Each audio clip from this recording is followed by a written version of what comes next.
Hi, Angel. Flowers for you.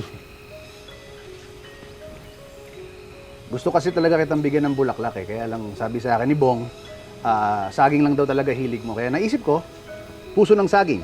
Saging na, flowers pa. Saan galing yan? Sa sagingan mo. Ano? Aba, Migs, alam mo ba na pwede pang maging bunga yan? Look, Pambihira ka naman. alam kong may trauma ka sa mga guys kasi iniwan ka ng tatay mo. Ano? Pati ba naman yun ilala mo? Oo, kasi gusto naman talaga kita eh. Umalis ka na. Umalis ka na. Magligpit ka ng mga damit mo. Lumayas ka na ngayon na. Look, I mean well. Gusto talaga kita makilala. Well, ayoko sa'yo, okay?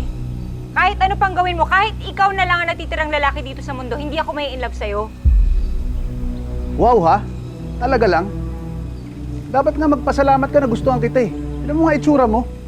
Alam mo, kahit ikaw ang huling babae sa buong mundo, wala na ibang manliligaw sa'yo. Bawiin mo yung sinabi mo sa anak ko, kung hindi pagsisisihan mo yan.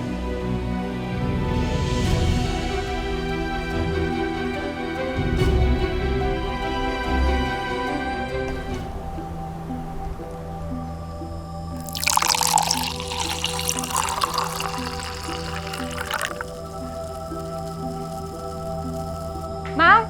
Mamang? Ma'am? Ano ka ba? Ano to? Kayo ma, para kay Mims. Ma'am, ano ka ba? Wag naman. Anak, pabayaan mo nga ako. Huling babae pala sa mundo ha. Tignan ko lang dahil kapag ininom niya yan, ikaw lang talagang huling babaeng makikita niya sa mundo. Tignan ko lang kung anong mangyari na magkatotoo lahat ng sinabi niya. Ano ba naman kayo? Mamang naman, paano kung malason yung tao? Gusto niyo mangyari ulit yung nangyari dun sa ginayuman niyo noon? Halos ibenta na natin tong bahay para lang may pambayad dun sa danyos. Ano naman? Ma'am! Anak, iba naman yan. Tatalab na yan. Mas maganda yan. At saka isang araw lang ang bisa niyan. Pero sigurado ko, matindi yan. Maganda bisa niya. Mamang naman, kailan ba kayo titigil sa kalokohan niyo? Alam niyo ba kung bakit hindi ako umaalis dito? Hindi ko kayo maiwan kasi natatakot ako baka gumawa na naman kayo ng kalokohan. Ma'am, hindi totoo tong gayuman na to. Hindi totoong may kapangyarihan kayo at lalong-lalo na hindi totoo yung mga pinagsasasabi nyo. Yung sombra na yan, ano ba yan?